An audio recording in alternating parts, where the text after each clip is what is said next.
말씀 갈라디아서 4장 1절에서 11절까지 말씀입니다.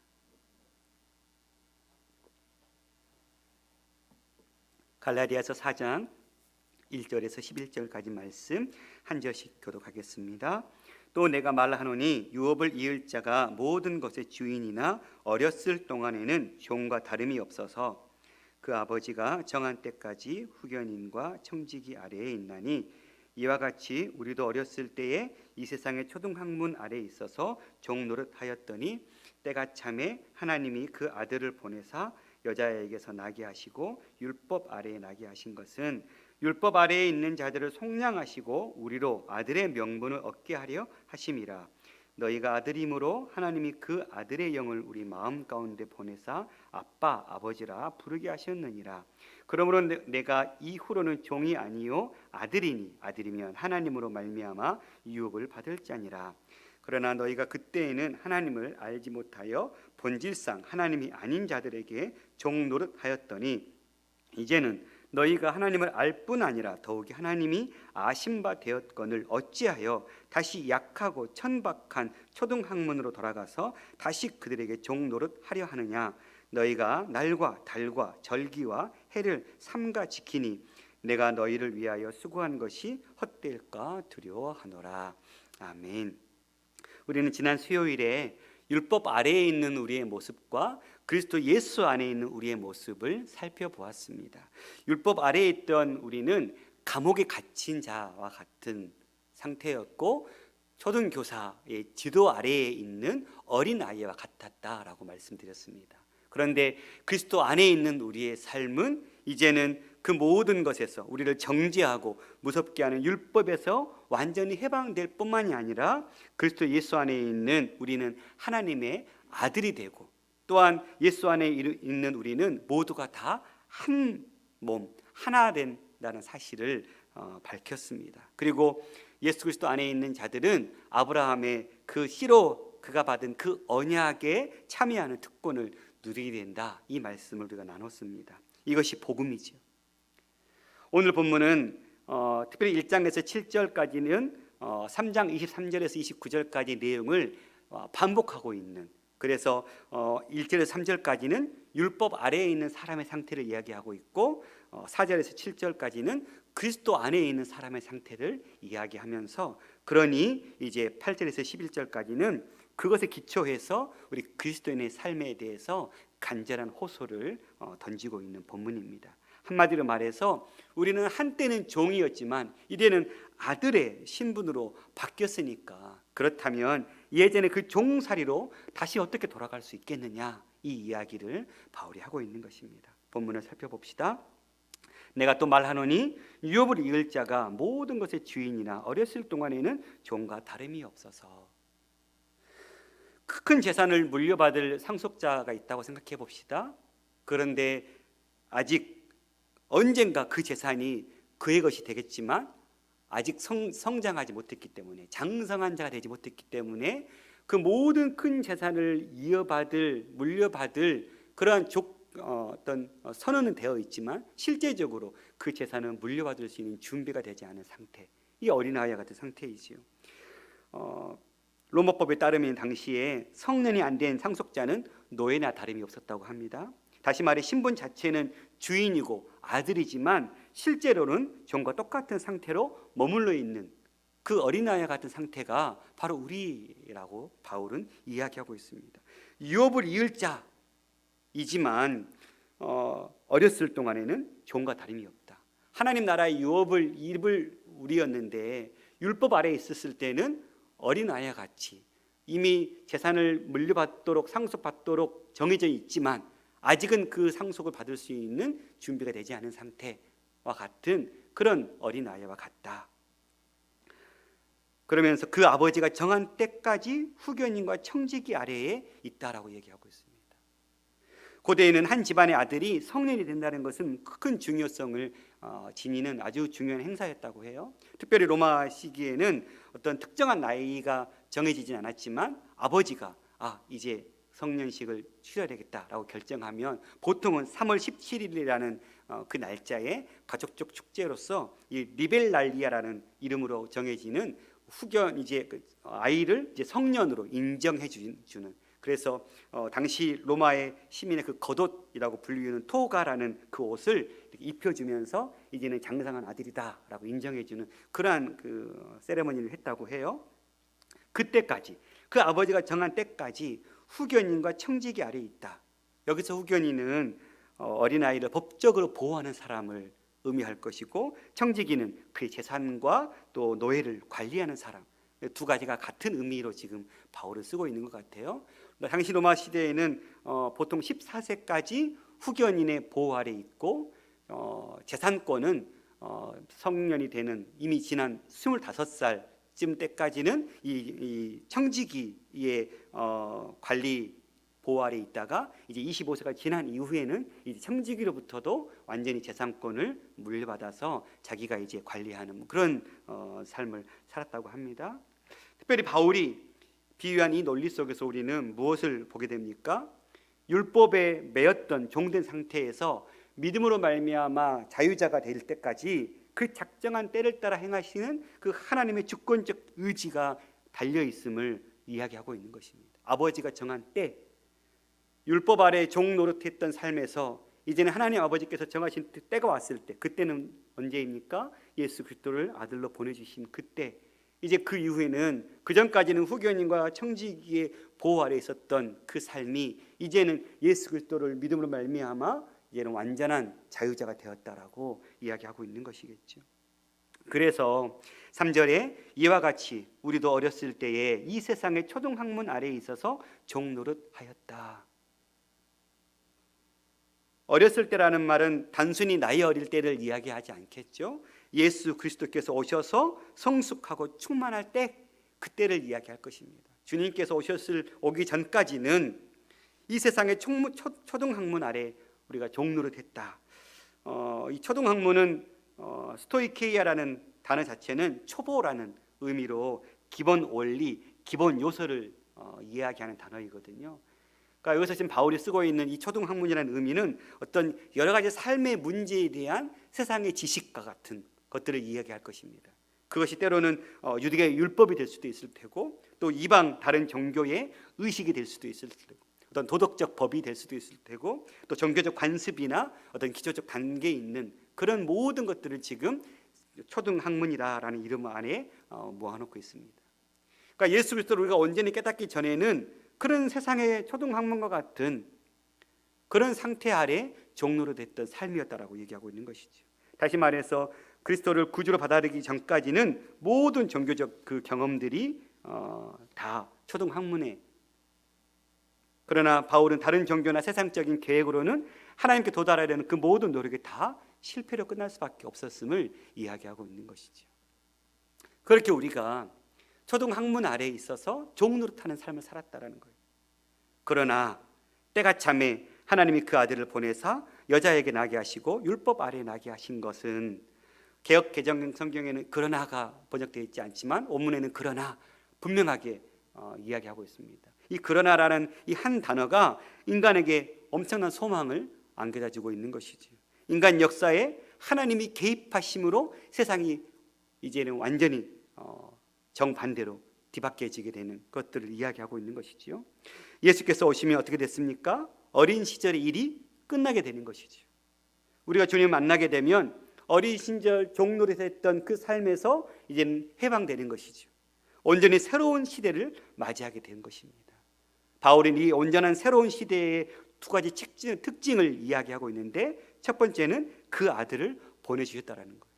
때가 참에, 그러나 때가 참에 하나님이 그 아들을 보내사, 새로운 시대의 첫 번째 특징은 하나님께서 아들을 보내셨다는 거예요.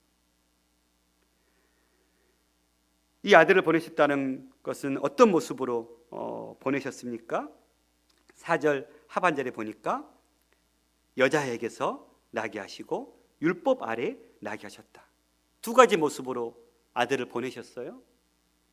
새로운 시대의 첫 번째 요건은, 특징은 아들을 보내신 거였는데, 그 아들을 보내셨을 때의 특징 두 가지는 여자에게서 그리고 율법 아래서 나게 하셨다.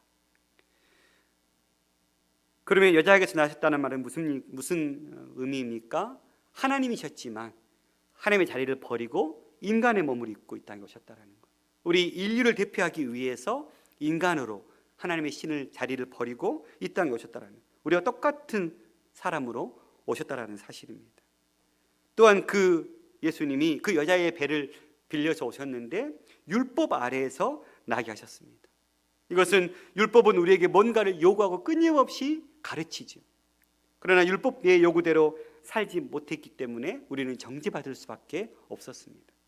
여자의 몸 아래에 태어난 어떤 사람도 다 이런 자들이죠. 율법을 온전히 지킬 수 없는 상태. 우리는 이미 3장에서 다뤘었습니다. 갈라디아 3장 10절 11절 같이 한번 읽어볼까요? 무릇 율법 행위에 속한 자들은 저주 아래에 있나니 기록된 바 누구든지 율법책에 기록된 대로 모든 일을 항상 행하지 아니한 자는 저주 아래에 있는 자라 하였습니다. 또 하나님 앞에서 아무도 율법으로 말미암아 의롭게 되지 못할 것이 분명하니 이는 의인은 믿음으로 살리라 하였습니다. 율법으로는 누구도 모든 율법을 항상 행할 수 없었기 때문에 그래서 다 의롭게 되지 못할 것이 분명했다라고 바울은 이미 선언했습니다. 그런데 어머니 모태에서 태어난 모든 사람은 이 율법의 정죄와 그 저주를 피할 길이 없었지만 하나님의 아들을 보내시면서 이 율법 아래 보내신 것은 예수께서 완벽하게 유대인으로서 하나님이 계시되 율법에 복종하시는 삶을 살아냈다는 것을 이야기하고 있는 것입니다. 예수께서는 할례를 받으셨고 성전에서 성례 예식, 정결 예식을 다 치러내셨죠. 뿐만 아니라 다른 모든 인간은 완벽하게 율법을 성취할 수 없었지만 우리 주님은 죄가 없으신 분이셨기 때문에 이 율법의 모든 요구를 다 성취해내셨죠. 이 예수는 율법을 완벽하게 이루시고 마지막에 십자가에서 율법을 어긴 모든 그 정죄와 그 형벌과 저주를 다 받고 대신 돌아가신 것이죠. 무엇 때문에 그렇게 했어야만 했습니까? 5절이 그 의미를 이야기하고 있습니다. 율법 아래에 있는 자들을 속량하시고 우리로 아들의 명분을 얻게 하려 하십니다. 주님께서 여자의 몸으로 빌려서 인간으로 오셨고 율법 아래 오신 이유는 율법 아래에 있는 모든 자들을 속량, 대신 값을 주고 사게 하시고 우리로 그 아들의 명분을 얻게 하기 위함. 여자의 몸에 율법 아래 보낸 이유는 두 가지죠. 첫 번째는 속량을 얻게 하려고, 두 번째는 하나님의 가족으로 입양시키기 위해서. 예수는 죽음으로 죄의 노예가 된 우리를 위해 값을 치르시고 우리에게 참 자유를 주셨습니다. 우리를 구속하시고 하나님의 자녀로 입양시켜 주시는 이 놀라운 일을 행하신 것이죠. 우리가 입양자라고 하면 한국에서는 좀 약간 부정적인 의미가 강하죠. 그러나 당시 로마 시대에는 주인의 사랑과 호의로 어떤 종이 입양되면 그의 과거가 어떠했든지 간에 완전히 그 값을 지불한 순간 그 아들의 신분과 호칭과 유산과 그 특권을 상속받은 상속자가 되었다고 합니다. 그러니까 단순히 우리는 입양 자식이 아니라 이 어떤 그 부정적인 의미가 아니라 우리가 하나님의 종의 자녀였었는데 이제 예수 그리스도로 말미암아 하나님의 아들로 우리 신분이 뒤바뀌었다라는 사실은 단순히 입양의 자식으로서의 삶이 아니라 이제 하나님의 그 모든 것을 상속받을 수 있는 상속자가 되었다라는 것을 의미하고 있는 것이죠. 고린도전서 3장 21절 23절 같이 한번 읽어볼까요? 그런즉 누구든지 사람을 자랑하지 말라. 만물이 다 너희 것임이라. 바울이나 아볼로나 게바나 세계나 생명이나 사망이나 지금 것이나 장래 것이나 다 너희 것이요 너희는 그리스도의 것이요 그리스도는 하나님의 것이라. 이게 우리의 신분이죠. 고린도 교회 성도들을 향해서 분파 만들어내지 마라 그러면서 세계나 생명이나 사망이나 지금 것이나 장래 것이나 모든 것이 다 우리의 것이 아니냐. 너희는 그리스도의 것이고 그리스도는 하나님의 것이다. 우리가 주님의 것이고 주님이 하나님의 것이면 우리 또한 하나님의 것이고 하나님의 아들이 된 것이죠. 그래서 하나님이 지으신 그 모든 것을 소유하게 되고 상속받게 되는 상속자로서 우리의 삶이 완전히 뒤바뀌었다라고 이야기하고 있는 것입니다. 그렇게 6절에 보니까 너희가 아들임으로 하나님이 그 아들의 영을 우리 마음 가운데 보내사 아빠 아버지라 부르게 하셨느니라. 여기서 새로운 시대의 두 가지 특징 가운데 두 번째가 무엇입니까? 아들의 영을, 즉 성령을 보내셨다는 사실입니다. 새로운 시대에는 아들을 보내셨다면 이 두 번째 특징은 그 아들의 영, 성령을 보내셨다는 의미인데, 왜 그러면 성령을 보내셨습니까? 목적이 무엇입니까? 그 아들의 영을 우리에게 보내셔서 아빠, 아버지라 부르게 하셨다. 즉 우리가 하나님의 아들인 줄을 알게 하기 위해서 성령을 보냈다는 사실입니다. 성령께서 우리가 어떤 존재인지, 하나님 앞에 우리가 어떤 존재인지를 깨닫게 해주실 때 우리는 그 하나님을 아빠, 아버지라고 부를 수 있는 그러한 자로 우리의 삶이 뒤바뀌었다라고 이야기하고 있는 것입니다. 이 아빠라는 단어가 아람어로 아빠라는 발음 그 자체로 이야기하고 있는 단어인데요. 특별히 굉장히 독특한 이름인데, 당시 예수님 시대의 유대인들은 하나님을 향해서 아빠라는 단어를 쓰지 않았습니다. 그러니까 그들은 당연히 선민의식 속에서 하나님을 향해서 아버지라고, 하나님의 아들이라는 것을 그들은 믿었죠. 선민 사상 속에서 우리는 하나님의 자녀다. 그러나 자녀이지만 그 하나님을 향해서 아버지라고, 아빠라고 부르지는 않았던, 그런데 주님이 오셔서 예수께서 하나님을 친히 아버지라 불러주시고 또 우리에게 하나님을 아버지라고 부르라고 가르쳐 주셨죠. 주기도문을 가르쳐 주실 때도 하늘에 계신 우리 아버지여 라고 너희가 기도하라고. 내가 하나님을 아버지라고 부르니까 내 안에 있는 너희도 똑같이 이제는 하나님을 아빠, 아버지라고 부를 수 있는 존재가 되었다라고.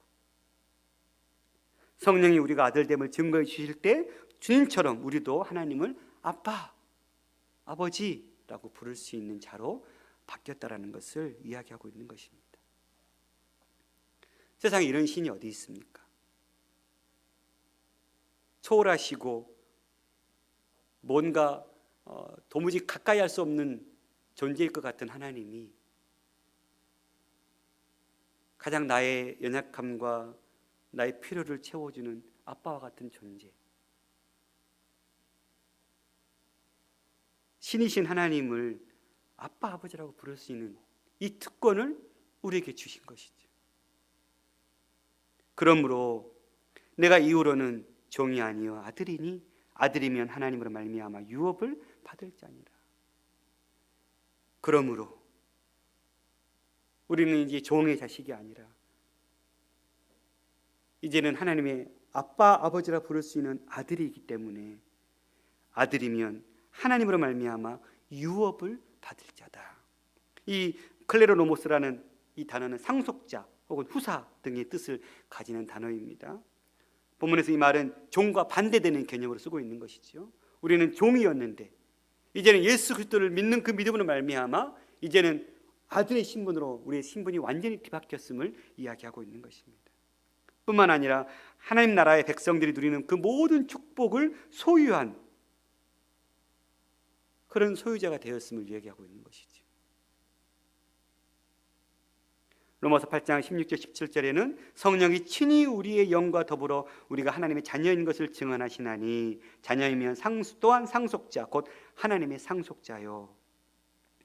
우리는 하나님의 자녀이면서 하나님의 그 모든 것을 상속받는 상속자가 되었다는 것이죠.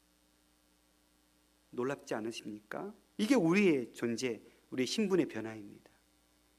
종에서 죽을 수밖에 없는 그 삶에서 영원한 생명을 부여받은 것도 감지덕지한데 그 하나님을 아버지라 부를 수 있는, 그 하나님이 준비하고 예배하신 그 모든 것을 그 소유를 다 상속받는 상속자로 우리의 신분이 바뀌었다는 사실입니다.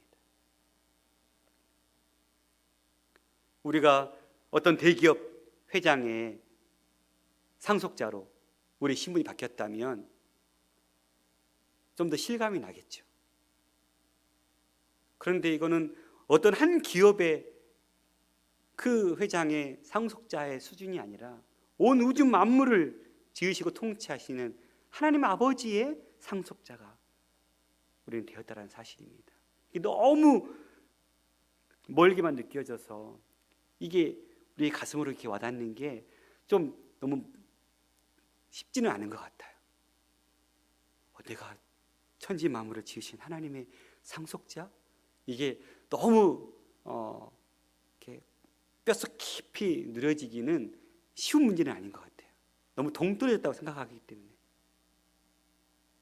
그러나 하나님은 그 아들 예수 그리스도를 통해서 우리에게 이 놀라운 축복, 감히 상상도 할 수 없는 이 축복을 우리에게 선사해 주신 것입니다. 그러므로 이제는 우리가 어떤 삶을 살아야 되나? 8절부터 이야기하고 있습니다. 그러나 너희가 그때에는 하나님을 알지 못하여 본질상 하나님이 아닌 자들에게 종노릇하였더니, 우리가 하나님의 자녀, 아들이 되기 전, 즉 우리가 성도가 되기 전에는 어떤 상태였습니까? 하나님을 알지 못하는 무지의 상태였죠. 하나님을 알지 못하여. 두 번째는 본질상 그 무지함을 통해서 우리는 하나님이 아닌 것들에 대해서 종노릇하는 삶을 살았다는 사실입니다. 그러니까 우리가 우리의 신분이 바뀌기 전에는 우리는 무지했고, 그리고 그 무지함으로 말미암아 우리는 헛된 것들에 종노릇하는 삶을 살았던 우리가 이제는 하나님을 아는 상태로, 하나님의 자녀로 뒤바뀌었죠. 그래서 9절에는 이제는 너희가 하나님을 알 뿐 아니라 더욱이 하나님이 아신 바 되었다. 우리가 하나님을 아는 것도 너무 중요한데 하나님이 우리를 아신다라는 거예요. 어떨 때는 나도 내 자신을 모를 때가 있잖아요. 내가 무슨 생각하고 있는지, 내가 뭘 원하는지 나도 내 스스로 속일 때가 얼마나 많은지 모르겠어요. 나도 나를 모르는데 우리 하나님은 나를 아신다라는 거예요. 어떻게 해요? 머리털까지 헤아리시면서 당신의 손바닥에 우리 이름을 새기면서까지 우리를 아시는 하나님. 이 지구에 수많은 사람 가운데 우리는 누가 누군지 잘 모르잖아요. 특별한 유명인이나 그 이름을 기억하지. 그것도 우리 삶의 바운더리 안에 있는 사람들이나 기억하지. 우리가 누구를 얼마나 알 수 있을까요?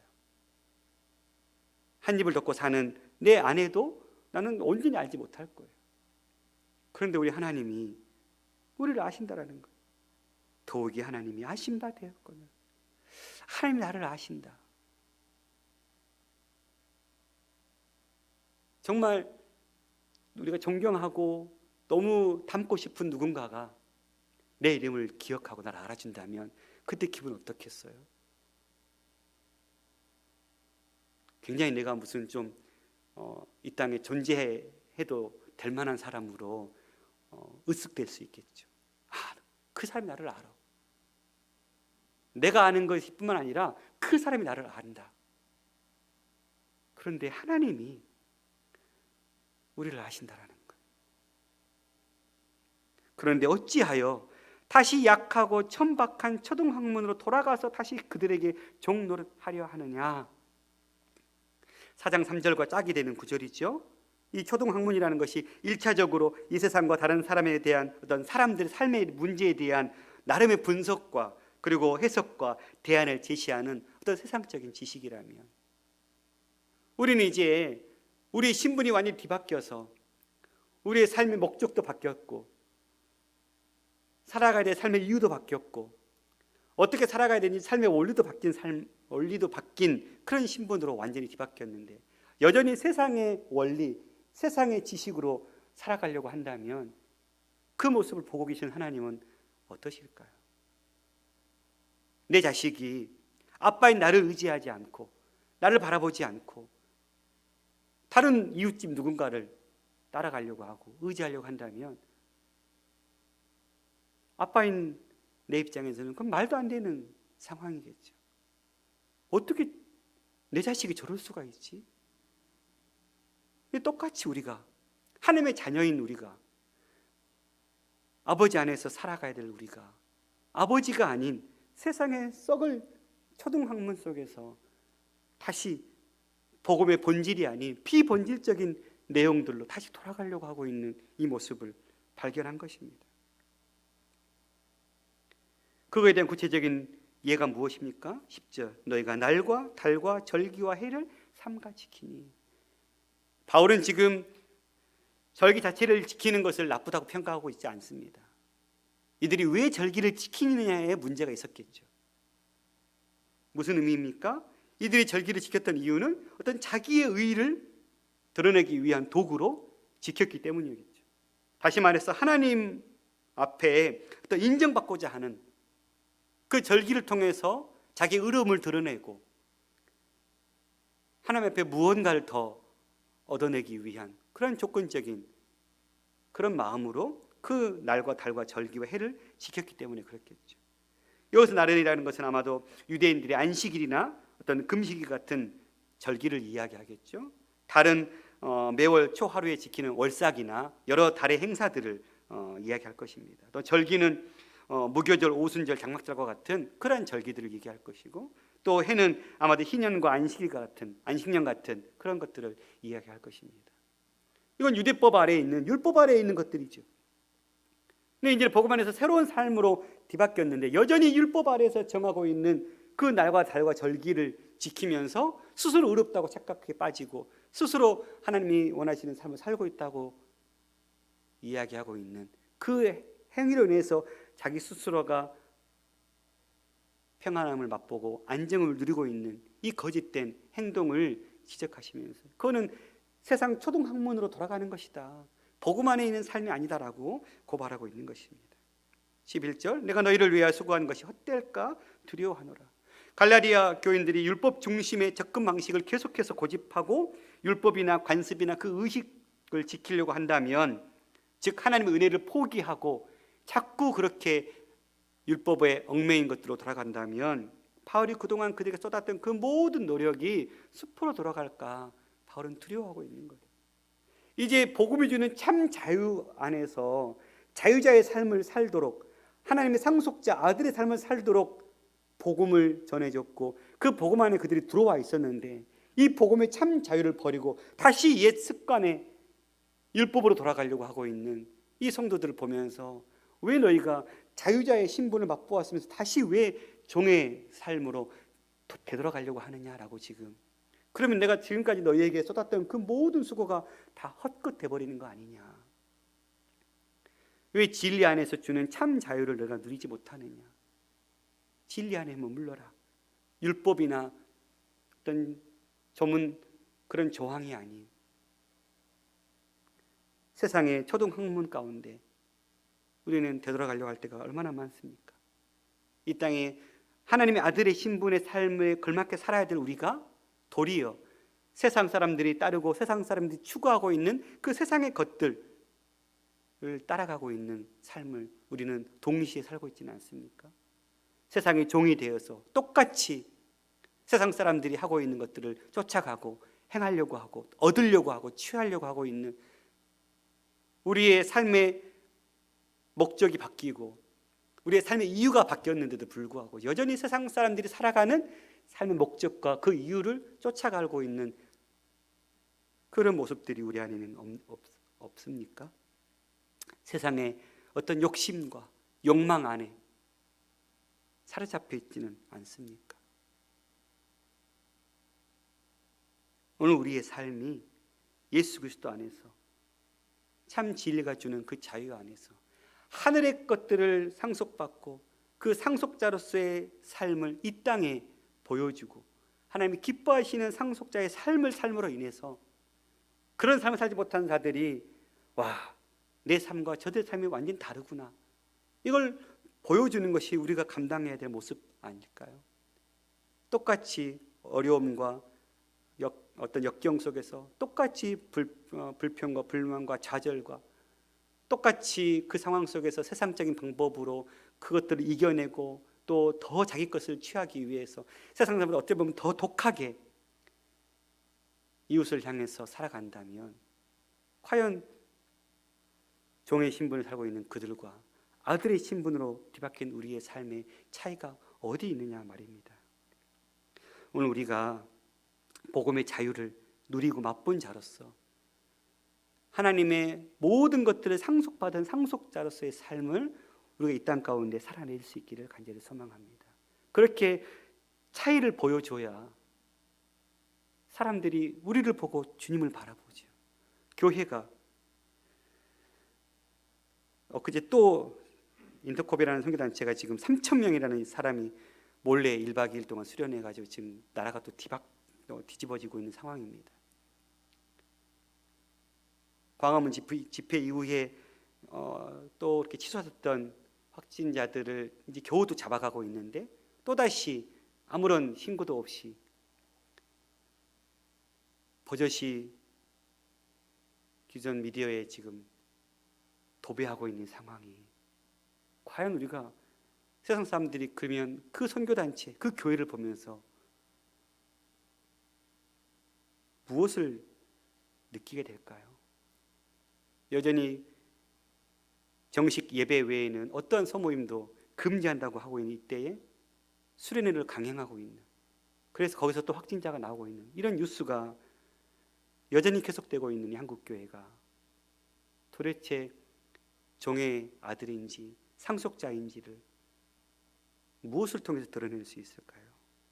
오늘 우리가 참다운 상속자답게 이 땅의 삶을 살아가는 저희가 될 수 있었으면 좋겠습니다. 우리 찬양하고 기도하겠습니다.